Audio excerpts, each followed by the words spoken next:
Hi, my name is Brett Abraham, and I would like to talk to you today about how outdoor recreation affects the development of teenagers. I would like to start off with a story about actually myself when I was a teenager. When I was about 14 or 15, a group of my friends and I decided to go up to this camp called Beyond Malibu, which is a backpacking trip where they take teenagers and go on a 7-day long backpacking trip up in British Columbia. So as we're going, it takes a full day to get there, and it's planes, trains, and automobiles. So we'd fly, drive, jump on a ferry, jump on a boat to get 2 hours north of Vancouver, out in the British Columbia mountains. And so as soon as we get to the dock, we get there and they're giving us all of our stuff, our backpacks, our gear. We have to carry everything we got. So we have our tents, our food, all of it. And so we start heading up the mountain, and as we're going, we go through trees, we go through alders, we get up just above the tree line to an area where there's heather. And heather is a really soft little plant, and it sprinkled that day, so it was a little wet. So as we're going, I slipped, and I actually slipped down the hill, and when I finally stopped, I got up and looked back, and I was very close to a 500-foot cliff, so that day could end a little differently. And so we kept going, and we get to now we're up near the snow part. We're getting close to the glacier, and so at this point we have to kick in steps and walk up the hill because it's almost vertical, like it was almost a ladder. So we're taking steps all the way up, kicking into the snow.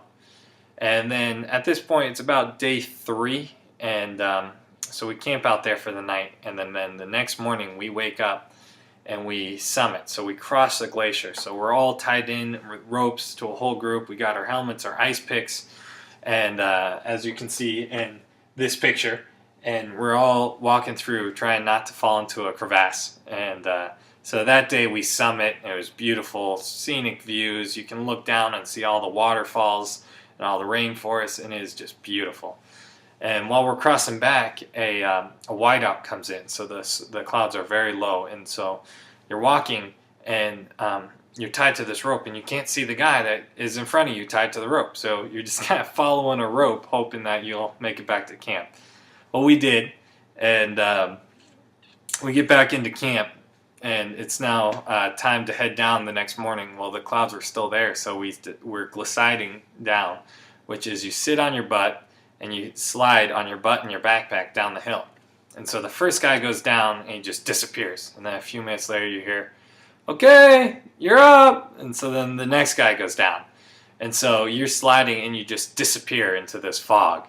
And then out of nowhere, somebody would show up and you'd flip over, chuck your ice pick into the ground, and that's how you'd stop yourself. And so then what took us a full day to get up only took us about 30 minutes to get down this section. And so that was actually crazy and fun.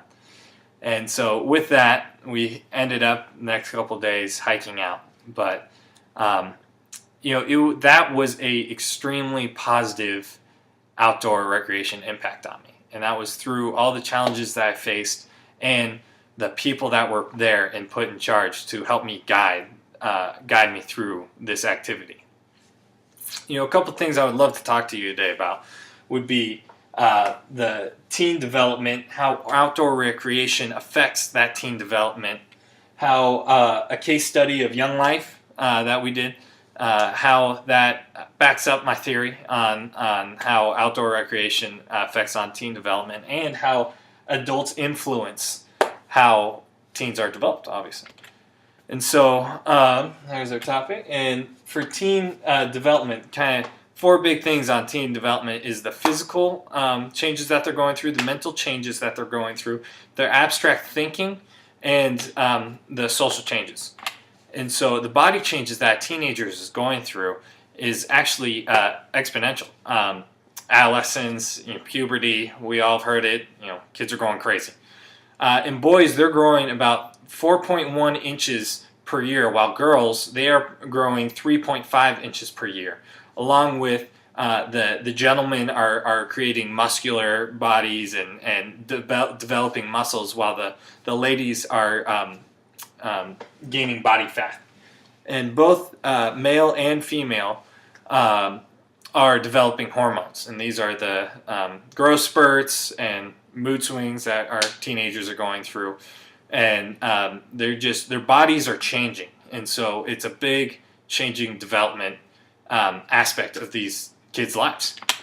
And so mentally is also another big change in their life. Their cognitive development is going through drastic changes. They have advanced reasoning skills are being more developed, which is like the multiple choice or the multiple opinions aspect of where they're at. And so the do I do this or do I do this? Along with that is the hypothetical changes that they're developing. And so the what if aspect. And so a teenage boy, instead of just riding his skateboard off that 10-foot ledge, goes, well, what if I ride my skateboard off that 10-foot ledge? Usually do it, but at least they're thinking what if now. Along with mental changes, they're now going through abstract thinking. And this aspect of it is the also known as the metacognitive portion. The what do they feel? What do they think? This is the individuality building. The analyzing things that they can't see or hear. They're now more. This process is making them wonder how people perceive them, and along with building their beliefs, what is truth to them, and the spirituality. So this is their portion that is who are they, and so this is their building of individuality in it. And then also they're building their social aspect. How do I connect with people? How can I communicate with people? This is a great big development aspect of it. Another story I had is when I was a guide on, so I kind of was flipped over, and so I was now a guide. So I took teenagers out in Oregon in a adventure camp, much the same, and where we would do whitewater rafting, hiking, and horseback riding. And one aspect of it would be a hiking portion where we would take these kids for a 2-day hike, and so we'd drive them out, and then they would hike back to camp. We were there for support, and if need be, we'd take over. But the whole point of it was to take these kids and make them in charge. And so physically, this was a very strenuous. It's a 2-day hike.